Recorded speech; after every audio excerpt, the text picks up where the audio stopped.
When Harry Met Sally, a photography podcast, would like to acknowledge the Wurundjeri people of the Kulin Nation, the traditional owners of the lands and waters in which we are recording this podcast on today. As people who work with artists seeking meaning and knowledge through storytelling, we recognise the first peoples of this nation have been doing so for over 60,000 years. We pay our respects to elders past, present and emerging across Australia. Always was, always will be Aboriginal land. And the When Harry Met Sally podcast would be nothing without our fabulous sponsors, would it, Harry? Absolutely. So first of all, we'd love to welcome a new sponsor on board for this year, which is the RACV. Thank you so much for being a wonderful sponsor, and we're really excited about having you on for Season 3. And we'd like to welcome back and thank Nikon Australia, who are always a part of supporting the creative industries in Australia. Ted's Cameras, thank you so much for joining us again. And A&L Artistic Framers, who are just fabulous people to work with. And last but not least, Col Arts. Thank you for the pod suites. This is our 3rd year in here. We have added ferns and all sorts of wonderful things into the pod suite room this year. And it's without you, we wouldn't have a podcast really, would we? We certainly wouldn't, and we hope you enjoy the episode. Thanks, guys. Bye.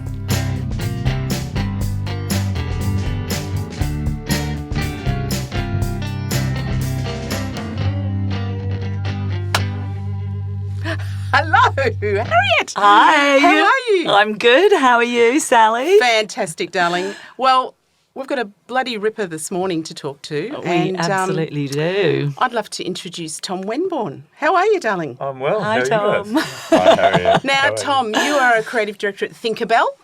I am. And when did we first meet? We met all the way back in when you were a baby down at Scott Bundy's, wasn't it? I think it would have been, St Kilda with Yes. Scott Bundy. He would have introduced us. Yes, and I have to tell you that Tom, right from the very beginning, has always just been... You've just been a really lovely person to deal with. There's a lot of people in advertising that have not over the years given you much time, but you've always given me a lot of time. Back in the day when I was a photography rep, you'd always say, come in and make time. And I think you had a really good training ground with Scott as well too. I think a lot of that is for...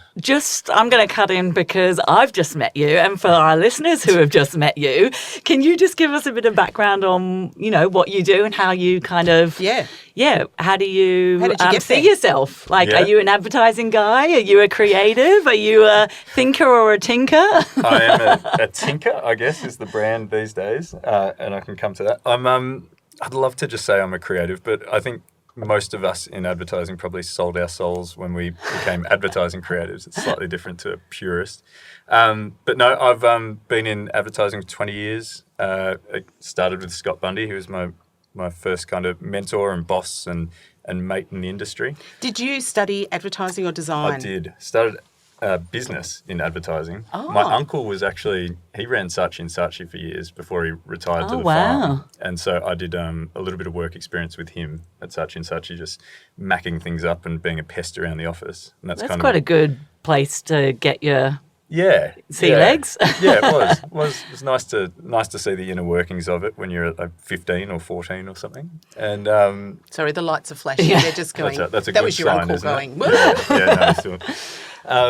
But no, it started with Scott out of school, and I think the benefits of it being like Out of uni. Out of uni, yep. And the benefits of it being like a 10-person shop was you got to do everything. Amazing. So, we got to have conversations about photography, and then I'd meet Sally, and then I'd be like, oh, there's a whole world of photography here. And then it'd be time to do the catering for a meeting or something. And so I'd get to go and do that. And you got to touch everything. And so, you're kind of a broad creative, I guess. Yeah. But definitely in the ad industry. Haven't strayed far from there. And how important was a mentor at that early age? Like, what did you get from being mentored so well? I don't think you notice it for probably like the first 10 years of your life. Just having someone oscillate around you and guide you, but you're completely, I don't know, maybe it's just adolescence and you're oblivious to that sort of thing, even your own parents and things trying to guide you in the right way. But looking back on it, I reckon it was the ground grounding that I needed, and kind of without that, I don't know where I would be. But all the foundations and all the little basic skills were just kind of seeded in. I'm sure there were some big life lessons and things that came through it. But. And do you know what I noticed as well with you, and also currently with Felix, who's working there, because Felix was my intern that I introduced Scott to, because I always thought Felix was more ad guy than design. Yeah. Is that Scott allows you, this is not a Scott show, but as a mentor, he allows you to be you and to also to make your own mistakes. And he gives you quite a bit of freedom, doesn't he? Yeah, he does. Freedom, but with a lead on a little bit, or freedom. And I think that's a really important thing for a creative, don't you reckon? Obviously. As a creative and as a young creative, like you enter the industry with just such big ambitions and excitement for everything, and everything is just new every day, and it's kind of why we love the industry. And Scott let you experience all of that, but he had that kind of safeguard behind you that if you did fuck up, there was a sensible conversation to be had, and learn for next time. But you could do a whole show on Scott, I reckon, and you probably should. And absolutely. And I'll let you talk a minute, Harry, because I'm just on this road again, just for people that are listening that might be studying photography or thinking they're wanting to get into advertising. When you mentioned earlier on working in a small shop, like a small agency, and you get to wear many hats as opposed to a bigger agency, can you just explain that difference for people that are listening? I think it's for us, and now at Thinkerbell, it's kind of the same thing. It's like we can apply creativity and that mindset to any part of a business problem, and whether that be in production or it be in the management of the money and how things are spent through to the ideas themselves. When you're in a smaller shop, you're just exposed to all of that. Like you just feel it every day. Like you hear that, oh, fuck, we've got to, we're a bit tight this month. We need to go out and do some new business. And so then you're into the new business window and you kind of start to look around at how pitching goes. Or now we've got a big job up and we need to find photographers. Normally in a big shop that might be reserved for producers to kind of come and give you here's 3 or 4 that we're liking the look of. But back when you're in a smaller place, that's on you, and you get exposure to it all, and you get to learn the ins and outs. And I don't think there was never layers of creatives above me either. It was kind of Scott, and he'd send you out, and so I wasn't sitting on shoots and the creative director making the calls and things. It was Jimmy McFadden kind of teaching me how a camera works and why lighting does things. And so I was just getting this kind of hands-on experience from the get-go. And so I've always appreciated what we got. And then I went through the kind of, I moved to CHEP at the time, and I think that got up to about 300 people. And so that was the opposite end of the scale. That was a big, big shop, and it was kind of far more traditional, far more of that rhythm of this is how we do everything. Account management runs this and strategy does this. It's siloed, right? Yeah, and you fall into these kind of ruts and things. And then, and it was great. Like it was the exposure I needed to that to then know, maybe big shops aren't for me. Like I like to have a kind of finger in every pie. And so, when the Saatchi and Saatchi thing started back up in Melbourne and it was only 20 people or something, that felt like the next right move. Yeah. So did it feel quite like being at quite a young age, being thrown into like being on set and having no creative director and having to do it yourself? Was that overwhelming for you, or did you love the challenge of that? I think because you didn't know any other way, and you hadn't seen any other way. You're just like, oh, this is what it's like. This is what it is. It's like someone's got to make a call about whether that's the right take, or someone's got to make a call about kind of what select we like. So it taught you to know your own gut too, very early, didn't it? Yeah, you kind of have to start to define your own taste and you back your own intuition and things. And then you see there's always that gap between like, oh, I really want it to look that good and emulate some of the stuff that I've kind of studied and looked at, but my shit ain't looking that good yet. Yeah. And so you have to... It's never like the textbook, is it? No. And you have to start to define like the difference and work out what it is that you can push along. We're having a few things going on with the lights here, but... it's all right, bit of a disco. That's okay. Which light is it that's deciding to do that? Maybe we'll just... That's all right. Turn those flashing ones back on. And I really like what you said, something earlier that you touched on that I want to go back to, that you talked about advertising creative as opposed to kind of creative. And I think it's really interesting because there's this amazing book called The Creative Way, and it tells us all that we're all creative in everything we do, right? So even driving home on your commute, if you turn left instead of turning right, that's a creative, choice that you've made. So I think it's really interesting because we see the creative industry as art and photography and, these amazing things, but all aspects of industry are creative, right? And I think advertising, you have to be so creative in it. I think so. And I think you have to hold on to that mindset no matter what you're doing. I do often say, though, that there's a lot of compromise in what we do. Yeah, okay. And because there's a lot of stakeholders and it's not our money we're spending and it's not our business problem we're solving, and the measurement and things aren't on, well, they are on us and they come back to us. But those choices are somewhat a group decision. There is a bit of compromise. And so being a purist that just, you dig your toes in and this is how it's done becomes difficult in that creative sense.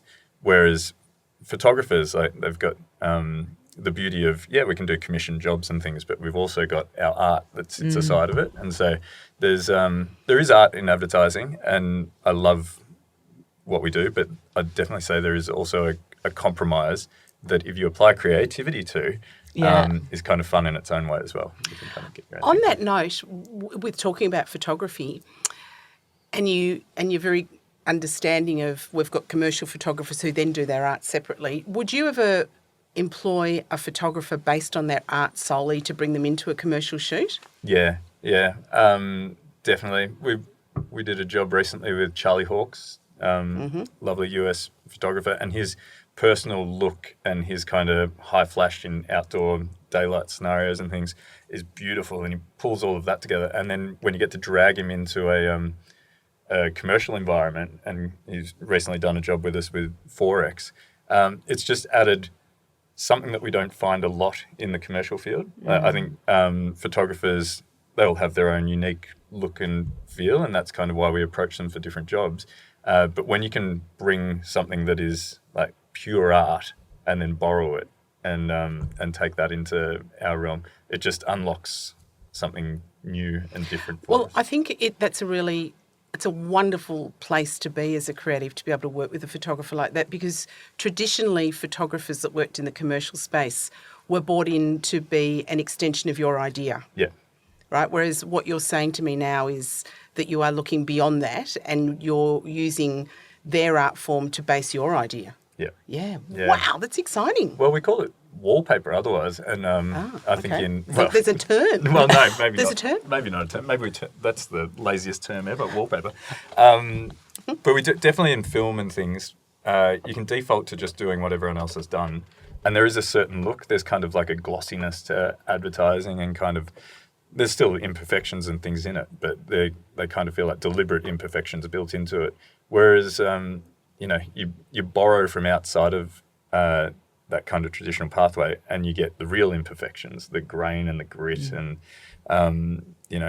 just a totally different look. And I think that sets us apart, which at the end of the day in advertising is kind of the main goal, is to be distinctive or to find that cut through. And you're not going to do that just by using the same old expected stuff. And do you think that's because of it is Thinkerbell? And can you just talk a moment about Thinkerbell as an agency and what their sort of philosophy is? Or do they have a philosophy? Oh, no, we do. we have many things. And so is this half hour? Because I can go through it for a while. You've got 3 minutes, darling. Because you've been there for a while, haven't you? Yeah, this is my 8th year. We've been in business for 8 years. I think I started, the first year, Jim, Cuz, Adam, and then Margie joined shortly after, really tiny, independent. And so 8 years ago, what's that? They were 4 people.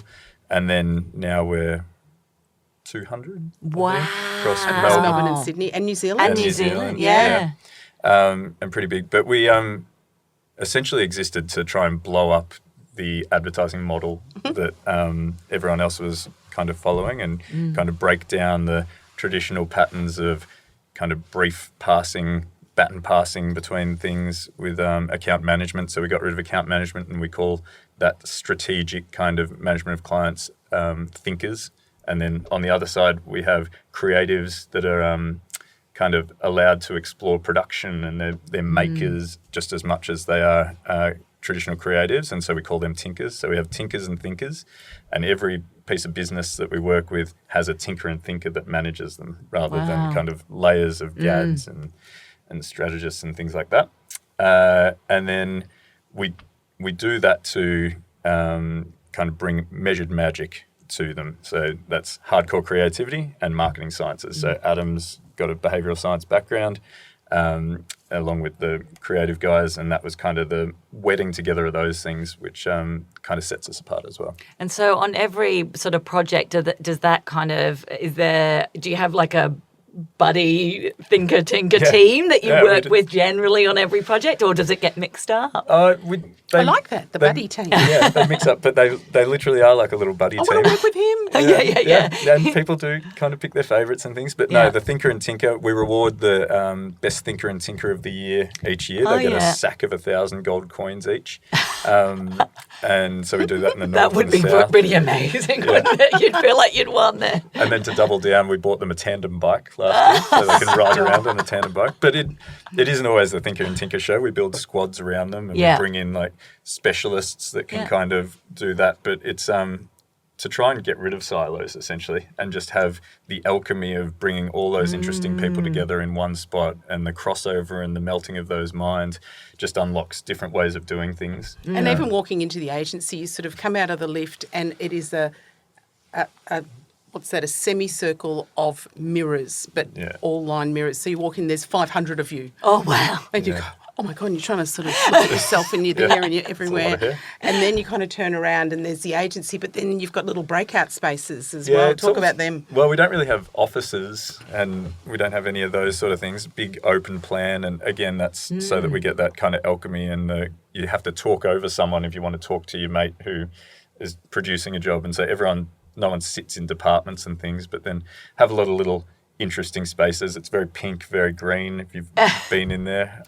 Ironically, that's Harry and Sally's colours. Well, they're becoming more popular. I don't want to say that. And then at the end of it, there's a long bar. We do have a giant long bar. Oh, really? Which is lovely. Yep. Serves alcoholic and non-alcoholic drinks if you're that way inclined. After 5 p.m, obviously. Yeah. Yes, of course. But it's fun. It's a joyous place to be, would you say? It is. And that's kind of the intention as well. I think we took over that space in COVID, or just going into COVID, and we're like, oh, well, we've outgrown our other little fun, magical space and we need something big. And then after COVID, everyone was just like, oh, we'll work from home. Well, no, that's not how the best work is actually made, and that's not how we find the best ideas come to life. And the process of actually getting in there and, painting something or cutting something up and doing things, get in the room together. And so there was a lot of emphasis put on the space itself and make it a place that people want to be in. So that's interesting. In 2026, are you all 5 days a week in-house? Or? I think we say, come in 5 days a week, but if you need one day flexible to go and do whatever and pick up kids and get into that sort of schedule, by all means. But for the most part, people are coming in 4 to 5 days. It sounds like the actual building of the agency is so creative. Like it's actually, from the fundamental of, the foundations of what the business is, it's like a pretty creative way to work. No, it is. It's a great way to do it. And the culture is the thing that drives Thinkerbell. And so much time and investment is put into letting creativity flow through everything. So we start the week with measured Mondays, and so we do a little catch up and everyone gets on the same page, but we end the week with magic hour on Fridays, and so people share interesting weird tidbits, and we'll have a couple of drinks and have some fun there. Maybe we should come down and do a podcast on a Friday then. Yep, be there at 4 o'clock. I reckon you'd very much enjoy it. There's an idea. I wanted to ask, as we said right at the very beginning, we first met with me when I was an agent for photographers, and I'd come in and show you photography. Is that a thing now? Do photographers still knock on your door, ring your bell, email you, can I come in and show my work? Or first of all, that's the first question. And the second question is, how do you find photographers for our viewers and listeners? And listeners and viewers. No, I think people are still knocking on the door and coming on in, which is which is good. And I think our door is always open as well. Like, it's probably... Be careful. No. Tom's mobile number is... no. No, please do. It's rarer and rarer these days. I don't know whether that's the online thing or I'm not sure what it is, but we did used to see photography books like once a week or once huge. a fortnight. And that's probably, now it's maybe once a month we'll have someone coming in and showing a book or taking us through a project or something. But I think it's welcomed. We still love it. And it's still a great way. We've still got young creatives that have entered the industry through COVID or post that, where they just didn't get access to people. They didn't have those didn't form networking conversations or go and have a booze up at the pub with the whole industry. And so they don't have that Rolodex of people to call. Like, I've got the 5, 6, 7, really trusted photographers that I can just call in a heartbeat if I've got an interesting job. And then beyond that, it's kind of, all right, how do we find the Charlie Hawks or the Lulu Cucieras? Like, how do we find the ones that are going to give us something different? And a lot of that sits with our creatives and kind of who they follow, the networks they're into, or just work that they've seen that they'll share around. And that's probably how we're doing it now. There's a lot of... Our producers do an amazing job of sharing new people and things through, but I'd say the emphasis is now on the creatives to make sure that their influences are really wide and varied. And we're picking up, that's an interesting piece of work that we've just seen over there, and ideally outside of the art industry. Let's just earmark that person for conversation. So where would the creatives be seeing that? Like, is it on social media? Is it on, are there particular sort of advertising agency platforms that people can engage with? I mean, there's plenty of the blogs and, all the campaign briefs of the tight industry in Australia, and then creativity and campaign and everything globally, and the Drum and everyone that do a great job of sharing ad work. I think we don't really want to... that shouldn't be the influence. Like, that's already out in the space, and that brand has owned that kind of look and feel and things. It's probably the It's Nice That's and the Colossals and things that and a heap of weird little fashion blogs and things that our creatives are mining at the moment, plus their own little Instagrams. And Pinterest. You mentioned something just earlier on, influencers. Now, that's a new thing. Do you work with influencers? And if so, do they do their photography, or how does that work, and has that changed what your role is? Influencers are... I hate influencers. You heard Tell us it what here. you really feel. No, I just You heard can't it believe here that first. that's actually a job. It's quite wild, isn't it, I actually? wish it was a job when I was younger. I just would have been right there, baby. You should have a crack at it now. Yeah, right. Okay. Anyone That's listening? what you do, But no, I'm open, Tom. But much respect to them. Like, wow, you've just carved out a way of getting paid for your hobbies and doing not much else. But So do you use them? Yeah, flat out. Flat out. And is it people coming to you going, you should see this woman. She's just got this orange drink bottle and she's fantastic. She We've got to have loves her her drink on." bottle. It's not far off it. Our, For, I'll put you in touch with our... HRT or, whatever you're advertising. I'll put you in touch with our earned media team. They're probably, between them and our paid media team, they'd know every influencer and every niche. Wow. And how you could apply that to a brand. We've done some work with Tribe as well, with Jules there, and how he's got like masses of micro influencers that can kind of support brands in interesting ways. Micro influencer. Wow. Is that a very small person? Yeah, I don't know what the correct term is for a micro influencer, I believe. But they're interesting as well. Like, they're content creators and they're out there making some really beautiful, interesting stuff. And you can apply your brand to them, and they can create, either blanket coverage of it or just a single person who's already got an inbuilt audience. I feel like it's like influencer it's sort of like a... it's a horrible term. It's a horrible term, and I think it's something that's like social media before we knew how to utilize it was a dirty word. Yeah. And sort of influencers is sort of like a dirty word because it's we kind of have this idea of how influencers started, but actually it's becoming a more like I'm so it's out of touch a real with it. pathway. Yeah. I mean, God, I'm just babbling here. I have no idea. But I feel like we've had some conversations on this season especially, and it feels like it's okay, there's a much more legitimate pathway, and there are people there that are really putting in a lot of work, like you said. And they do. And they probably work harder than I do. And I should really respect it far more. I think it is true, though. It's probably because... It's the word. We need to change the but word. But we also watched it We've seen it come up from like...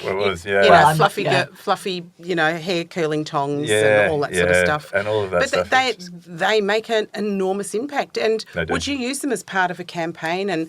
And therefore, let's say you're shooting with, you mentioned Jamie before, McFadgen. Jamie's shooting some amazing campaign and you've got an influencer.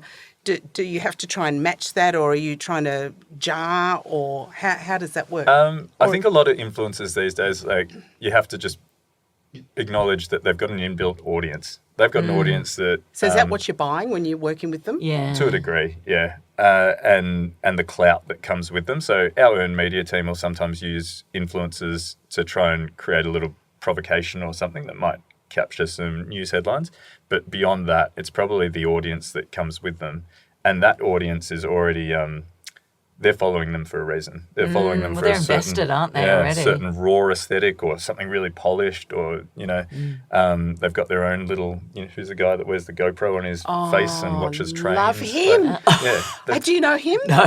My husband introduced me to him. I love him. I can't think of his name, but I'll show you. I can't remember his name either. But he's got his own thing, but then suddenly he's off working with Prada or whoever it was. And wow. He's a nut job, but I love him. Yeah, but you're buying an audience and potentially an aesthetic or a style or a tone that comes with them.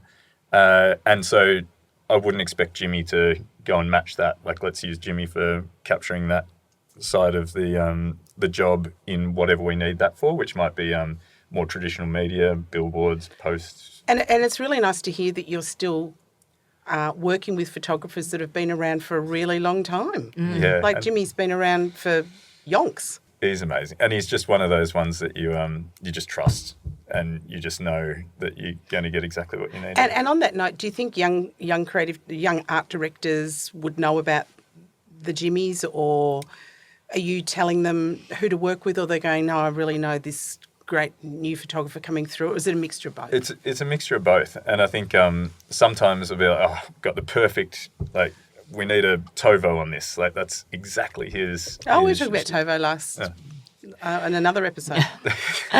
Or Hugh Peachy. Like, Hugh Peachy is another one that's been around for a similar time. I taught Hugh Peachy. And I'm going to tell you a little secret about Hugh Peachy. Oh, gosh. Do you know what he was before he was a photographer? No. He was a personal trainer. Is he really? Do you love that? Yeah. Sorry, Hugh. He's and Hugh was one of those students that... he still looks fit. Yeah, he still looks fit. But I don't know. But he moved out of Melbourne, didn't he? Yeah, no, he's up north. Anyway, we're just privately chatting here. But it gets back to, like, he knew who he was when he came in to study photography. Like, and you would appreciate this too from teaching now. You see students and there might be 50 in a class or 30 in a class. There's one or two that you go, you're just going to make it. Yeah. So that's a really good question. What is it that you look for when you're working with a photographer? Is it purely about their imagery, or is it other things? I think that's a good question, because it does depend on the type of shoot. We had one end of last year, I think, for a car brand, and it was going to be a tight shoot, and we had the film going on, and we're on a property up in Queensland with 4 cars or something we had for the day to move throughout, and we needed a photographer who was going to be able to do studio-style photography on top of a mountain in 40-degree heat while the car was getting brought in and then taken out for other shots, and then come back in, and then couldn't get talent. And so the whole thing was pretty rough. So the unicorn came flying in with a camera? Yeah. No. Andres, you can just trust. He runs his own show. He knows how to time things and how to manage talent, as well as how to manage other production crews and things like that. And so in that instance, you go, well, obviously he's going to get a beautiful shot, and he's one of the great photographers, but also you need someone like him on that shoot just to make sure that we don't run over or drive a car off a cliff or whatever could have happened in that one. And he did an amazing job. But in other instances, you just go on the aesthetic, and you're like, we want to push this brand in this kind of space, or this is what's going to work for us. And you can really just trust a folio still. I think it's the thing that you can kind of always default to is like, well, I know you're saying you can do all this, but what have you done? And for the most part, my experience is with just trusting the folio or the Instagram feed can sometimes bite you on the bum, because when you get them out there and they don't know how to do what Andreas can and manage talent or have a production schedule or understand timing. Has that happened to you ever? Yes. Yeah. No, Talk me through that. That definitely happens. I think we can always be shooting for the stars, so it would be, and then we run into the realities of what a shoot actually entails and how it kind of plays out.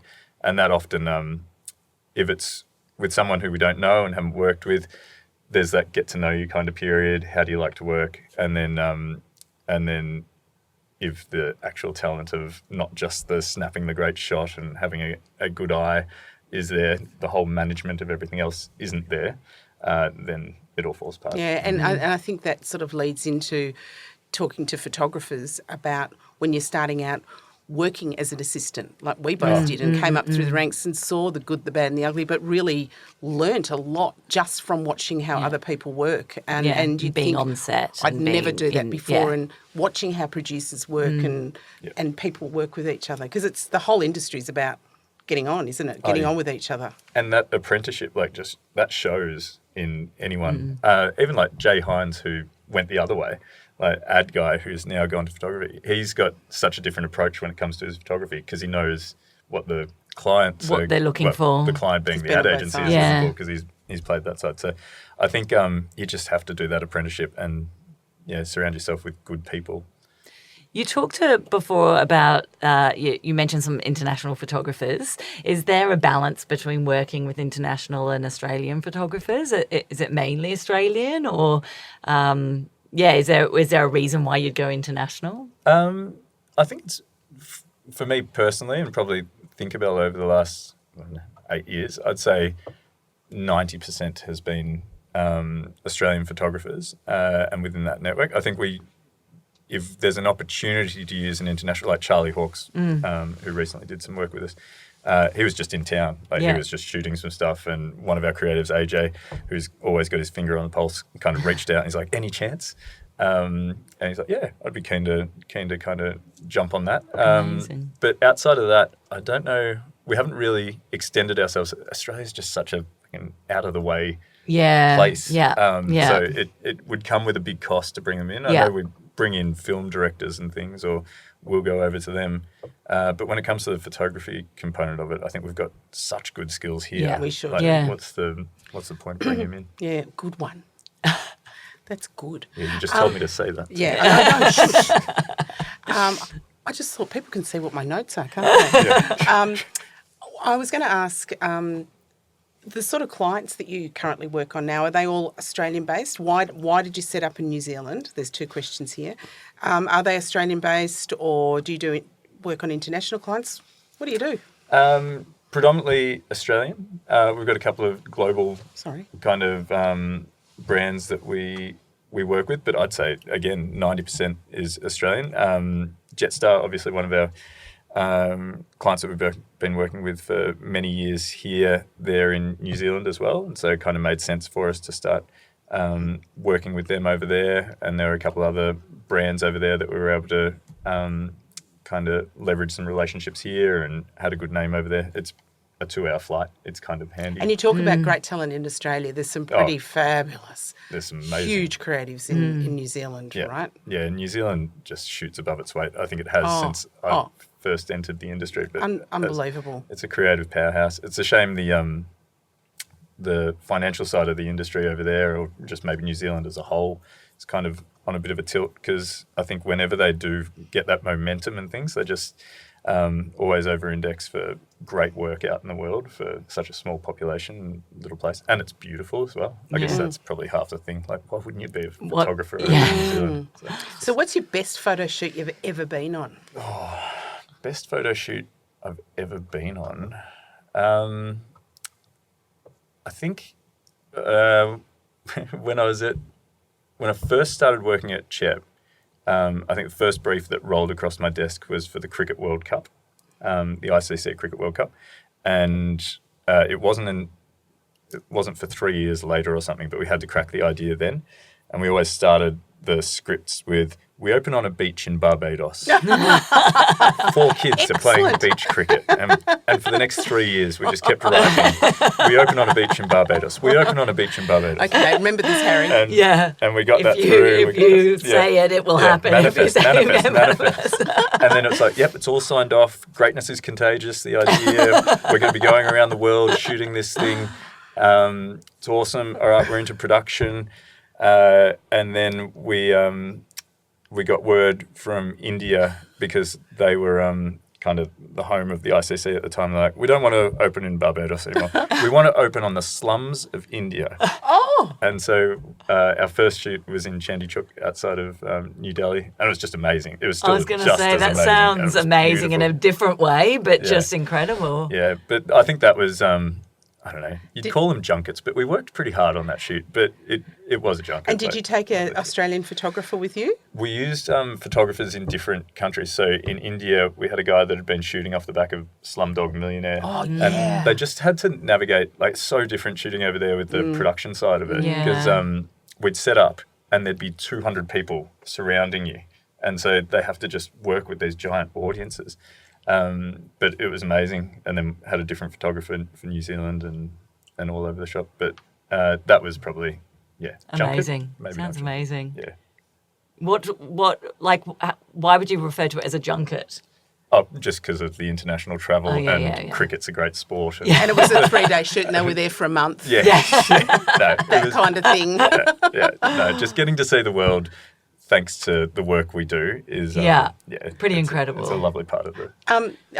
That's fantastic. You still got to get to Barbados though, baby. Yeah. So, Keep going. COVID. How did COVID affect the photography and advertising industry for you guys? God, it was brutal, wasn't it? No, it was brutal for everyone, but yeah, I think there was so many knock-on effects of it as well, which is especially like young kids they're now 5 years, 6 years into the industry. They didn't do shoots for the first 3 years of it. Like you just you were just at home sending someone out. I mean, it was lovely that Queensland was still open, and so we were able to kind of remotely do things up there, or we'd get certain passes. I think we shot a couple of studio jobs in Melbourne, but they had to be in the studio and things like that. I don't know. I hated it. I have recollections of waking up one morning for like a big 2-day shoot, and it was all going on in Queensland, and I was on an exercise bike in my lounge room just watching it on screen, and then I was changing light globes or something. There was no hands-onness to it. There was no connection. But you managed to keep it rolling, and doing stuff overseas, interstate. Interstate, and we grew at the time. We were able to take on business. I think, and credit to Margie and the crew at Thinkerbell, we kind of, rather than just downsize and go into our shells, we were like, no, fuck it. We'll keep making stuff. We'll keep everyone on board, and we'll just see what we can do. And we found really good rhythms. And I think our model of thinker, 2 people running things, we were just able to keep things really lean and still get it done. But I don't know. It sounds like you're a doer, and to not be a doing is probably quite active, and just I think there's a lot of energy that comes from being in the space of other creative people, and the output you get just from that, and the crossover of ideas and kind of nudging something that way and all trying something that way creates a lot of the magic that our industry love and laud. And when you don't have that, and it's just like a 2-dimensional screen that you're working against, so it's weird, right? It It's really weird. Very frustrating. You go, Harry. Yeah, thanks, Sally. I'll get a word in. So Sally and I kind of talked a lot in the first episode about the last year and how challenging it's been, in fact, the last few years, without, showing all your cards. Have you found that, yourself and at Thinkerbell, has it been a different world since coming out of COVID? It sounds like that you guys did a lot to maintain the organisation, the company. Have you noticed there's a change in the advertising industry in the last few years? Definitely. I think, we've been going for 8 years now, and I think there's been 8 years worth of changes. Like every year, I don't know whether we're just more sensitive to it or we've got that kind of healthy sense of paranoia, but we do very quickly evolve what we're doing. But I think there's a lot of doom and gloom out there. There's a lot of kind of reorganising of big multinational businesses and trying to tighten them up again and bring media in-house again and things like that is having knock-on effects. And a lot of it is downsize driven or just like where can we save costs, which is a shame for a lot of people because a lot of people are kind of going to come out of that worse for wear. But I think from our end, we've gone the other way. Like I was thinking about it coming in here. I'm like, photography. Like the general theme is that we're not shooting as much, and there's AI is going to take jobs and all of this stuff. But I'd say we're still kind of working with a photographer once a week or once a fortnight, and we've got plenty of shoots on, and so I hope we're kind of just starting to steady a bit of a ship, and everyone's going to find a new way of working in whatever this kind of future is. But there's still a role for everyone, and there's still a way for everyone to do what they want to do in this new industry, whatever it becomes. The brave new world that we're in. Yeah, but I would say I feel like I've worked at 8 different Thinkerbells over the 8 years, and we've had a different approach every year, but it's been one that's kept us going. It's quite a changeable time that Thinkerbell's been around for, I suppose. Yeah, we've seen some. Yeah. I was going to ask, you talked earlier on about photographers having their commercial bent and then their art bent. Do you have something that you do outside of Thinkerbell and being a creative director in advertising and on the whole time? Do you do sculpture, or I want you to be doing something gardening like that? Gardening, weaving, photography, basket weaving. My mother's the sculptor. That's right. And also has a great wine bunker with her. Yeah, she does have a fire bunker that doubles as a wine cellar. My lawn is definitely a hobby, but I'll come back to that. But my I husband's paint. a turf expert. Is he? Yes, you need to talk to him. You paint. I knew there'd be something. Amazing. I've got that very fast. Every single person in advertising must have ADHD these days. Just like the population of Australians has been diagnosed with it. But yeah, my brain works quite quickly, and I'm always on the go. And I find any moments where I can just be painting slowly and not having a deliberate outcome in mind. I don't know. I need to visualise this. Have we got classical music playing? Are we on big canvases? Are we doing small things? What are we doing? We go large to medium, and normally the soundtrack is an 8-year-old yelling at me about something, or a 4-year-old singing, or whatever else country music is playing in the background. And is it modern, or is it realism, or is it from a photograph? No, it's often from a photograph. I think because I probably picked it up more in COVID, there wasn't really anything to look at apart from my backyard. So there's a lot of grass in your painting. There's a lot of grass and just plaster walls. Yeah. Do you have a dog that wees on your grass? No. Good. That's good. I'd love a dog though. I'd take the weeing on the grass. Yeah, would you? Okay. Oh, well, that's good, because it's important that everybody has a side hustle, I think. Yeah. You know, I've always had something that I'm doing on the side. Pottery's my thing at the moment. Oh. But just recently I was thinking I'm going to get a big canvas. I've just had these visions of what I'm going to paint. Look out. What do you do with them? Do you sell them, or do you hang them? We've got a couple. Well, yeah, my wife's often questions where are we going to put that, and then it kind of sits in the study stacked up. Or then I try and palm them off to my mother. For the bunker? No, she takes them down to the beach, but she just accepts them and loves that I'm doing it, and so I think she appreciates them for that. But then I walk into a place down the beach and I'm like, that does not at all work there. So I made her give them back so they can repaint it. Oh, so you can repaint it. Yeah. Oh, that's Yeah.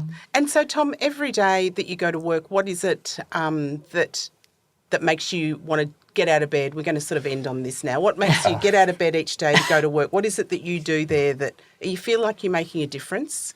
I mean, I've been doing it for 20 years, and I wouldn't say there's I've made something that's made a difference. I think it's an accumulative effect of lots of little things that we get to be a part of that has driven things in certain directions. So I reckon that's great to be part of something bigger is good. But for me, the main driver is, I think, I don't know how many days are in 20 years, but I haven't had 2 days the same. I haven't got out of bed and had fabulous? the same goal. Like every day I've woken up and gone, fuck, you know what we've got to do today?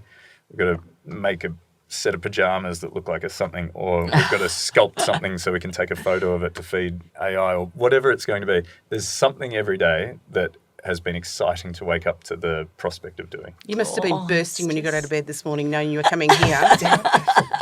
Very exciting. Harry and Sally. Yeah. No, it's a how wonderful. Like, yeah, what a great place to finish. And thanks so much for coming in and, yeah, just talking to us about you and Thinkerbell and the advertising agency. And, it's been really great to meet you, Tom. Oh, It's thank been you, guys. wonderful to meet you and see you. Meet See you. you again. I don't even know See why you I'm just also. copying Harriet because it's just so That's all profound. you're talking What I was going to say was, could you just give the website of Thinkerbell over so that people yeah, can have give a it- look at do a what bit of a Thinkerbell plug. are doing? Do a bit of a plug? Check us out at thinkerbell.com, although we're redoing our website because we don't know what an advertising agency website's for. So maybe just go to Instagram and find us And there. that's Thinkerbell with a TH, not Yes. Tinkerbell. No, And it's- can we see your art anywhere? No, there's nowhere for that. That's for There you. might be a couple of photos online, but that's Yeah, well, I think we'll get a few and we'll post them when we're, putting this out. episode I'll out. send you Yeah. some. All right, darling, thank you so much. Thank you. We really Yeah. appreciate your time today. Thanks. And see you. Bye. Harry, see you later. Bye. We just want to thank all our fabulous crew that are working with us on season 3 of When Harry Met Sally. Shaquille Raymond, back for season 3. Couldn't do this without you. God love him. I'm glad he keeps coming back. Ezra Williams, who's just started with us this year, who is working with us on filming, videoing, social media and all other things fabulous. And a huge thank you to Ash Wilson, who will be working alongside Ezra, editing all of the videos for YouTube. Thanks, Ash. And Martin Stevens, Sally's wonderful husband, and also music extraordinaire, who's done our intros and outros for 3 seasons now. Thank you so much, Martin. Yay, Martin. And for those of you that are watching on YouTube, Ash Peters, we'd like to say thank you for supplying the artwork to put in the pod suite. It's made a huge difference. Thanks, guys. Thanks so much for listening. See you next week. Bye.